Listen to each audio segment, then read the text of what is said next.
પરિવારના સભ્યો છે એમની જે ચિંતા છે એ મારી ચિંતા છે, એમના જે પ્રશ્નો છે એ મારા પ્રશ્નો છે.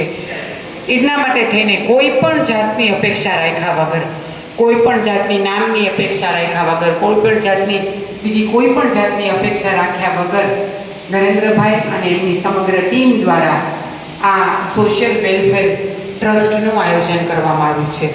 આ ટ્રસ્ટનો મુખ્ય ઉદ્દેશ એ છે કે લોકોની જીવનમાં પડતા પ્રશ્નો અને એમની જે મુશ્કેલીઓ છે એ મુશ્કેલીઓને પોતાની મુશ્કેલી ગણીને સર્વ સમાજને સાથે લઈને ચાલીને તમામ પ્રશ્નોનું નિરાકરણ કરવાનું.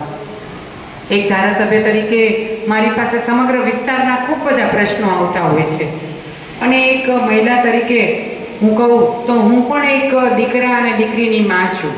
એટલે મને ખબર છે કે આજના સમાજની મોટામાં મોટી સમસ્યા હોય ને તો એ આ જીવનસાથી પસંદગીની સમસ્યા છે. કોઈ પણ દીકરીનો જન્મ થાય ને તો મા બાપની સૌથી પહેલી ઈચ્છા એ જ હોય કે મારી દીકરીને સારામાં સારું ઘર